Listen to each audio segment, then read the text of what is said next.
I've been renting this room out for a few years now, and every person that's been in here has destroyed the floor, the carpeting.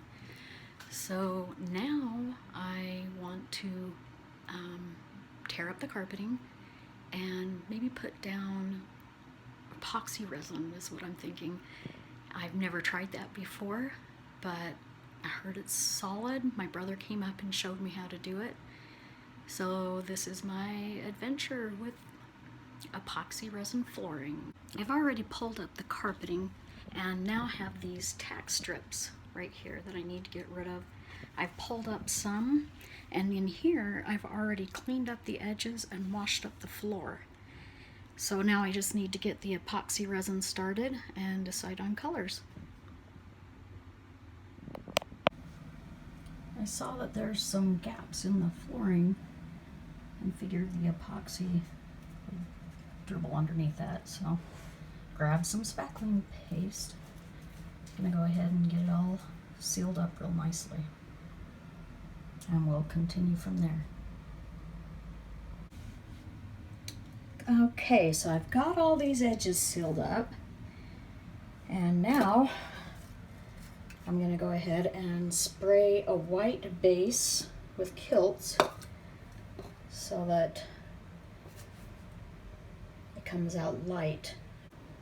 Okay, so I've built a border for this first section, and now I need to put some glue around to make sure that the epoxy resin doesn't get under there. Everything else looks really good and sealed so far.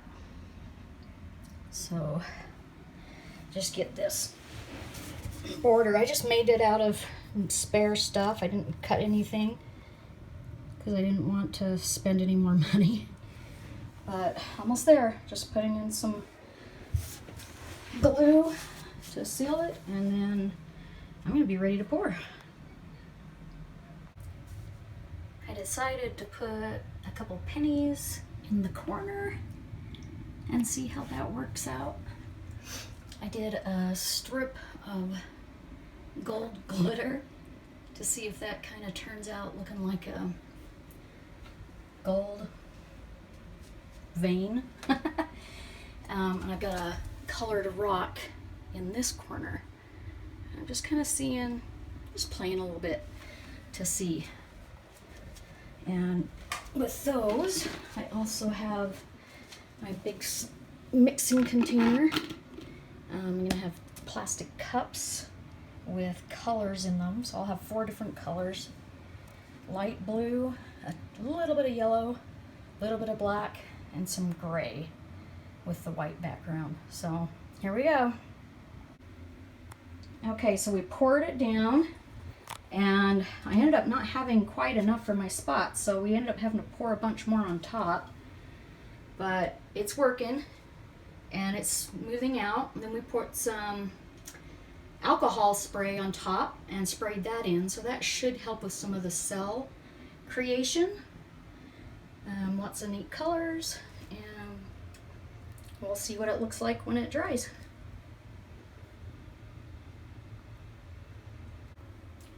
Okay, it's been a couple of hours, and it's been drying. There's a few cells there. That looks really cool. It's got the blue paint in it. I think it turned out pretty good, actually. I've got my rock cup here. And then I guess I don't see any of that gold. There's a few little gold flakes in there from the gold, but that didn't turn out as well. And over here, I've got my pennies. Those kind of fun, and just there for a little bit. But in a whole, it kind of looks kind of cool for my first try on my own. Actually, Tiffany came over and did help me a little bit, my daughter. There you go. pull the forms off later and see how it all turns out. Okay, this is the finished product. It's got a lot of color. It has a little step down here, a little bit of a leakage, but that wouldn't be too hard to fix. And my pennies. Get over there a little bit better so you can see those. Kind of looks like a marble-ish, kind of. Pretty happy with it. A little more black than I wanted, but I'm happy with it.